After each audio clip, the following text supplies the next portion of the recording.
तो दोस्तों, उड़ने की आशा की 26 अक्टूबर के एपिसोड की शुरुआत सचिन से होती है, जहां उसकी धमकियों के आगे आखिरकार तेजस को झुकना पड़ता है और वो मालिक की कुर्सी खाली कर देता है। इसके बाद सचिन जबरदस्ती परेश को उस कुर्सी पर बिठा देता है और कहता है कि अब लग रहा है कि कोई असली मालिक बैठा है। वो यही नहीं रुकता, बल्कि रेणुका को भी परेश के पास खड़ा करता है और ऐलान करता है कि अगर बाबा मालिक है तो बाबा की बाइको यानी रेणुका भी मालकिन हुई। इधर सचिन परेश को फूलों का हार पहनाता है और सायली रेणुका को हार पहनाती है और सब लोग फिर तालियां बजाने लगते हैं। जब परेश उठने की कोशिश करते हैं तो सचिन उन्हें रोक देता है और कहता है कि अभी तो मुंह मीठा करना बाकी है। वो पहले खुद परेश को मिठाई खिलाता है और फिर परेश से रेणुका को भी मिठाई खिलवाता है। इसके बाद सचिन वहां मौजूद सभी लोगों के सामने एक बड़ा ऐलान करता है कि आज से इस शानदार शोरूम के मालिक उसके बाबा हैं और तेजस जो अब तक मालिक बना फिरता था, वो आज से बाबा का असिस्टेंट है। फिर तेजस जब इस तमाशे पर सवाल उठाने लगता है तो सचिन का दोस्त अनिया उसका मजाक उड़ाते हुए कहता है कि देखो भगवान का करिश्मा, कल तक का मालिक आज कहाँ पहुंच गया है। ये सुनकर रेणुका का गुस्सा अनिया पर फूट पड़ता है और वो उसे चुप रहने की हिदायत देती है। लेकिन कहानी में असली ट्विस्ट तब आता है जब शोरूम में संतोषी जी की एंट्री होती है। उन्हें देखते ही तेजस के होश उड़ जाते हैं और वो तुरंत परेश को कुर्सी से उठने की गुजारिश करता है। लेकिन सचिन इस मौके को हाथ से जाने नहीं देना चाहता। वो कहता है कि ये तो अच्छा है, संतोषी सर को भी पता चलना चाहिए कि उनका असली बिजनेस पार्टनर कौन है, और वो है उसका बाबा। इसके बाद संतोषी सर शोरूम में आते हैं और पूरे परिवार को एक साथ देखकर पूछते हैं कि क्या कोई सेलिब्रेशन है। तो परेश इधर अपने गले में पहना हुआ हार को निकालते हुए कहता है कि नहीं, ऐसी कोई बात नहीं है, हम मंदिर गए थे ना तो सोचा आते आते दुकान पर आ जाऊं। उतने में तभी दो आदमी गुस्से में शोरूम के अंदर घुसते हैं और तेजस पर चिल्लाना शुरू कर देते हैं। वो संतोषी सर को बताते हैं कि तेजस ने उनसे एडवांस पेमेंट तो ले लिया है, लेकिन अब तक उनका माल डिलीवर नहीं किया और ना ही उनका फोन उठा रहा है। ये सुनकर संतोषी सर का गुस्सा सातवें आसमान पर पहुंच जाता है। जब वो तेजस से इस बारे में पूछते हैं तो तेजस बहाने बनाने लगता है। लेकिन तभी सचिन बीच में आता है और संतोषी सर को तेजस के बीच हाउस वाले फ्रॉड की पूरी कहानी बताता हुआ नजर आता है कि कैसे अजय नाम के एक आदमी ने उसे 30 लाख का चूना लगा दिया। ये सुनकर संतोषी सर का पारा और भी चढ़ जाता है। वो तेजस को फटकार लगाते हैं और कहते हैं कि बिजनेस के शुरुआती दिनों में ही उसने कंपनी के पैसों से अपनी फैंटेसी पूरी करने की कोशिश की, जो एक बिजनेसमैन की निशानी नहीं है। फिर जब वो दोनों आदमी डीलरशिप कैंसिल करने की मांग करते हैं संतोषी सर से, तो संतोषी सर भी राजी हो जाते हैं और तेजस को पनिशमेंट के तौर पर डीलरशिप कैंसिल करने की बात करते हैं। तो तेजस गिड़गिड़ाकर माफी मांगने लगता है। परेश भी हाथ जोड़कर अपने बेटे को एक और मौका देने की गुजारिश करता है। इधर संतोषी सर परेश और सचिन की ईमानदारी का मान रखते हुए डीलरशिप तो कैंसिल नहीं करते, लेकिन वो तेजस को चेतावनी देते हैं कि आज के बाद उसे कोई भी बड़ा ऑर्डर नहीं मिलेगा। इतना कहकर संतोषी सर वहां से चले जाते हैं और तेजस को अपनी सबसे बड़ी गलती का अंजाम भुगतना पड़ता है। इधर शोरूम में हुए तमाशा के बाद परेश उन दोनों आदमियों से भी हाथ जोड़कर माफी मांगता है और उन्हें भरोसा दिलाता है कि वो जल्द ही सब कुछ ठीक कर देंगे, बस थोड़ा वक्त चाहिए उनको। तभी वो आदमी लोग तेजस को बोलते हैं कि एक तो तुम्हारे बाबा इतने प्यार से बात कर रहे हैं इसलिए हम अभी जा रहे हैं, पर तुमने जो हमारे पैसों के साथ किया है ना, वो सरासर गलत है। तुम्हें ये डीलरशिप मिलनी ही नहीं चाहिए थी। इतना कहकर वो दोनों आदमी गुस्से से वहां से चले जाते हैं। इसके बाद सीन घर पर शिफ्ट होता है, जहां रेणुका इस बात पर नाराज होती है कि परेश को सबके सामने माफी नहीं मांगनी चाहिए थी, क्योंकि बिजनेस पे उतार चढ़ाव तो आते ही रहते हैं। तभी तेजस सारा इल्जाम सचिन पर डाल देता है कि उसी की वजह से ये सब हुआ है, और ठीक उसी वक्त सचिन और सायली वहां आ जाते हैं। सचिन तेजस को घर पर देखकर भड़क जाता है और उसे तुरंत शोरूम वापस जाने का हुक्म देता है। वो कहता है कि अब बाबा मालिक है, अगर बाबा घर आ गए इसका मतलब ये नहीं कि तेजस भी घर आकर बैठेगा। इस पर तेजस और सचिन के बीच जबरदस्त बहस छिड़ जाती है। तेजस सचिन पर इल्जाम लगाता है कि संतोषी सर और डीलर्स को उसी ने प्लान करके बुलाया था, क्योंकि वो उसकी कामयाबी से जलता है। ये सुनकर सायली का सब्र टूट जाता है और वो तेजस को आईना दिखाती है। वो कहती है कि हर बार अपनी गलतियों का इल्जाम दूसरों पर डालना वो बंद करे। उसने न उनके पैसे लौटाए न आकाश के, और फिर भी वो 3 करोड़ का घर खरीदने चला था। लेकिन जब वो गुस्से में कहती है कि सचिन तुम्हारी गलतियों का बोझ अपने सर नहीं लेगा, तो सचिन एक पल के लिए चौंक जाता है। वो मानी मन सोचता है कि सायली ऐसे बात कर रही है जैसे उसे उसके अतीत राज के बारे में पता चल गया हो। फिर इधर रोशनी सायली का विरोध करती है और सचिन का पक्ष लेने के लिए उसे टोकती है, लेकिन इस बार आकाश भी सायली का साथ देता है और कहता है कि ये सारी गड़बड़ तेजस दादा ने ही शुरू की है। रोशनी फिर भी तेजस का बचाव करते हुए सायली से कहती है कि संतोषी सर का अचानक आना किसी को भी शक करने पर मजबूर कर सकता है, और ये सोचने वाली बात है। इस पर सायली रोशनी को करारा जवाब देती है और कहती है कि इतना सब कुछ सोचने के लिए बहुत घटिया दिमाग की जरूरत होती है, जो उनके पास नहीं है। फिर जब बहस तेज होती है तो रेणुका सायली पर भड़क जाती है और कहती है कि वो कुछ ज्यादा ही बोल रही है। वो इल्जाम लगाती है कि सचिन के दिमाग में वही जहर भरती है और उसका मकसद सिर्फ तेजस का अपमान करना होता है। सायली पलटकर जवाब देती है कि अगर काका वहाँ नहीं होते तो तेजस आज अपनी डीलरशिप खो चुका होता। वो तेजस और रोशनी को आईना दिखाती है और कहती है कि उन्हें हर बार बचाने वाले सचिन और काका का धन्यवाद करने की बजाय वो उल्टा उन्हीं पर इल्ज़ाम लगा रहे हैं। इधर जब सचिन सायली को चुप रहने को कहता है तो आकाश सायली का साथ देता है और तेजस को याद दिलाता है कि उसे जो डीलरशिप मिली वो भी सचिन दादा के कारण ही मिली थी।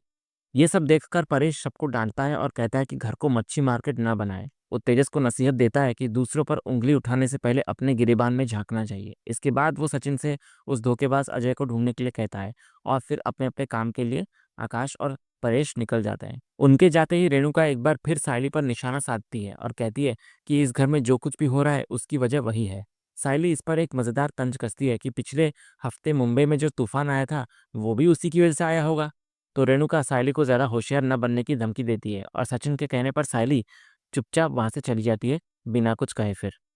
इधर आखिर में रेणुका अपना सारा गुस्सा रोशनी पर निकालती हुई नजर आती है। वो कहती है कि अगर रोशनी ने ईसा वाले पैसों की बात सबसे छिपाया ना होता तो आज ये नौबत नहीं आती। वो रोशनी को हुक्म देती है आगे कि वो कहीं से भी कुछ भी करके वो सारे पैसे उसे लाकर दे। जब रोशनी कहती है कि वो इतने पैसे कहाँ से लाएगी तो रेणुका उसे बेवकूफ़ बनाने का इल्ज़ाम लगाती है कि उसने सबको बेवकूफ़ बनाया और कहती है कि उस पर भरोसा करना ही उसकी सबसे बड़ी गलती थी। इधर जब तेजस अपने कमरे में जाने लगता है तो रेणुका उसे भी डांटकर शोरूम जाने के लिए भेज देती है। दूसरे सीन में हमें सचिन और सायली को दिखाया जाता है जहाँ सचिन प्यार से फूलों की माला सायली के गले में डालता है और उसे खुशी से गोद में उठाकर घुमाने लगता है और कहता है कि वो आज बहुत खुश है और उसके दो कारण हैं। जब सायली पूछती है कि वो इतना खुश क्यों है तो सचिन कहता है कि आज उसने अपनी आंखों से देखा कि सायली कैसे उसके लिए लड़ी और वो उसका फैन हो गया है। तो सायली कहती है कि उसे लड़ने की आदत नहीं है, लेकिन जब कोई सचिन को कुछ कहता है तो वो चुप नहीं रह सकती।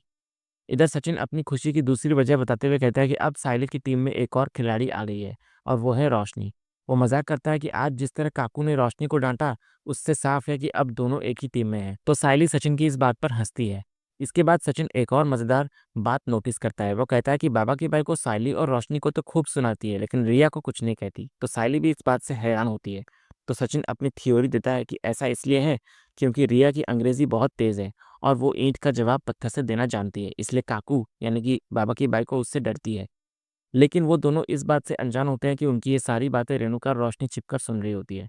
रोशनी को इधर ये देखकर दुख होता है कि सब उसकी हालत पर खुश हो रहे हैं और वो अपने कमरे में चली जाती है। उधर रेणुका को यह गलतफहमी हो जाती है कि घर में सचिन और सायली मिलकर उसके खिलाफ एक सेना बना रहे हैं। इसके बाद सायली सचिन से उस धोखेबाज अजय के बारे में पूछती है कि उसके बारे में कुछ पता चला। तो सचिन उसे कहता है कि उसकी जासूसी जारी है और उसे एक बड़ा सुराग भी मिला है। उसे पता चला कि अजय का एक टीवी एक्टर के यहाँ बहुत आना जाना था। फिर सचिन एक नया और मजेदार प्लान बनाता है। वो सायली को कहता है कि अब उसे एक जासूस बनना होगा। वो सायली को उस एक्टर के घर जाकर डेकोरेशन के काम के बहाने उस पर नजर रखने के लिए कहता है ताकि अजय के बारे में कोई जानकारी मिल सके। फिर सायली पहले तो डरती है लेकिन जब सचिन उसे समझाता है कि अगर वो गया तो शक हो जाएगा, इसलिए उसे ही जाना होगा, तो सायली फिर इस मिशन के लिए तैयार हो जाती है। उधर दूसरी तरफ रोशनी और तेजस के बीच एक बार फिर बहस छिड़ जाती है। रोशनी कहती है कि जब तक वो अजय को ढूंढकर पैसे वापस नहीं ले आते तब तक इस घर में उनकी इज्जत कोई नहीं करेगा। तेजस उसे याद दिलाता है कि वो पैसे डीलर्स के थे और अगर वो उन्हें नहीं मिले तो एक और बड़ा तमाशा होगा। इधर रोशनी तेजस को उसकी लालच के लिए फटकार लगाती है लेकिन तेजस पलटकर इल्जाम उसी पर डाल देता है कि घर का आइडिया उसका भी था। दोनों के बीच बहस बढ़ती है लेकिन फिर तेजस माफी मांग लेता है। उसे अपनी गलती का एहसास होता है और वो कहता है कि अगर उन्होंने बाबा सचिन आकाश और यहाँ तक कि सायली की बात भी उस दिन मंदिर में मान ली होती तो आज ये नौबत नहीं आती। लेकिन रोशनी अब भी ये मानने को तैयार नहीं होती कि सायली उनका भला सोच सकती है। वो कहती है कि सायली आज भी उनसे जलती है।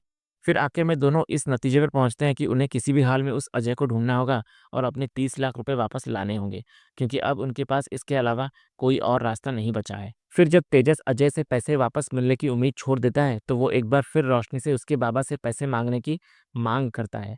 ये सुनकर रोशनी को एहसास होता है कि तेजस अब भी उसके ख्याली बाबा के पीछे पड़ा हुआ है। इस बार रोशनी एक नई चाल चलती है। वो तेजस को ताना मारते हुए कहती है कि ठीक है, तुम खुद ही उन्हें फोन करो और बेशर्मों की तरह पैसे मांग लो। जब तेजस सच में फोन उठाकर कॉल करने लगता है तो रोशनी घबरा जाती है और तुरंत उसके हाथ से फोन छीन लेती है। इसके बाद वो एक इमोशनल ड्रामा करती है और कहती है कि उसके पापा पहले ही जेल में परेशान है और अगर वो उनसे पैसे मांगेगी तो उन्हें लगेगा कि उनकी बेटी को सिर्फ उनके पैसों से प्यार है। वो तेजस से इंसानियत दिखाने और उसके पापा को इन सब मामलों से दूर रखने की गुजारिश करती है। इतना कहकर रोशनी वहां से चली जाती है। अगले सीन में कहानी हमें एक आलीशान बंगले में ले जाती है जिस पर विकास सिंघानिया का नाम लिखा होता है। अंदर मशहूर टीवी एक्टर विकास सिंघानिया अपनी बहन की शादी की तैयारियों में व्यस्त होते हैं। वो एक वेंडर से बात कर रहे होते हैं और साफ कहते हैं कि उन्हें हर चीज़ एकदम यूनिक और परफेक्ट चाहिए, क्योंकि वो अपनी रेपुटेशन के साथ कोई समझौता नहीं करते। वीके की इस परफेक्शन की चाहत को देखकर वेंडर भी हर बात मानने के लिए तैयार हो जाता है और वीके वेंडर को एडवांस में 5 लाख रुपए देते हुए नजर आते हैं। दूसरी तरफ कहानी में एक और दमदार किरदार की एंट्री होती है। इवेंट प्लानर मंदिरा वीके की बहन की शादी का डेकोरेशन कॉन्ट्रैक्ट पाने के इरादे से उसके बंगले पहुंचती है। वो बड़े ही नाटकीय अंदाज में खुद को मंदिरा दी ग्रेट कहकर इंट्रोड्यूस करती है, लेकिन वीके का पीए उसे पहचान नहीं पाता। जब वो वीके से मिलती है तो गलती से उसे ही दूल्हा समझकर उसकी शादी के डेकोरेशन की बातें करने लगती है। जब वीके उसे बताते हैं कि शादी उनकी नहीं बल्कि उनकी बहन की है, तो मंदिरा मन में बोलती है कि शायद सेक्रेटरी ने ये इन्फॉर्मेशन देना भूल गया मुझे। फिर मंदिरा तुरंत बात को घुमा लेती है और बहन की शादी को यादगार बनाने के बड़े-बड़े वादे करने लगती है। जब वीके उससे डिज़ाइन दिखाने को कहते हैं तो मंदिरा बहाना बना देती है कि वो तो उसके पुराने सीपीयू में स्टोर है। तो इस पर वीके हैरानी से कहता है कि ये लैपटॉप कंप्यूटर के ज़माने में सीपीयू में कौन स्टोर करता है? तो मंदिरा कहती है कि आप छोड़िए ना ये बात को, आप बताइए आपको कैसे डिज़ाइन्स चाहिए, मैं वैसे ही बनाऊँगी। और फिर वीके मंदिरा को डिज़ाइन्स बताने लगता है। इधर बाहर आकर वीके का पीए मंदिरा से कहता है कि अगली बार वो डिज़ाइन्स लेकर आए और अगर छोटी मेम साहब को वो पसंद आ गए तो ऑर्डर उसे ही मिलेगा। फिर जब मंदिरा अपनी गाड़ी की तरफ लौटती है तो उसका सारा गुस्सा अपने सेक्रेटरी पर उतरता है। वो उसका हाथ मरोड़ देती है और गलत जानकारी देने के लिए उसे डांटती है और धमकी देती है कि अगर अगली बार क्लाइंट की डिटेल्स में कोई भी गड़बड़ी हुई तो अंजाम अच्छा नहीं होगा।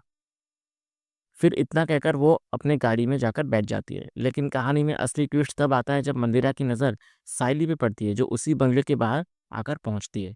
ये देखकर मंदिरा हैरान रह जाती है कि ये लड़की यहाँ क्या कर रही है। फिर वह तुरंत गाड़ी से उतरती है और साइली पर तंज कसते हुए कहती है, हो तो तुम इतनी सी, मगर लंबी छलांग लगाने का शौक है तुम्हें। तो सायली मंदिरा की इस बात का मतलब समझ नहीं पाती और हैरानी से उसे देखने लगती है।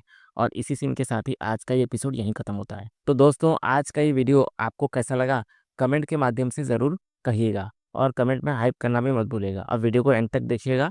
लाइक भी कीजिएगा, शेयर भी कीजिएगा और सब्सक्राइब करना तो बिल्कुल भी मत भूलिएगा, ताकि ऐसे ही रोज़ लेटेस्ट एपिसोड के अपडेट्स आप टेलीविजन से पहले पा सकें। तो मिलते हैं हम एक नए एपिसोड के रिव्यू में, तब तक के लिए स्वस्थ रहें, मस्त रहें।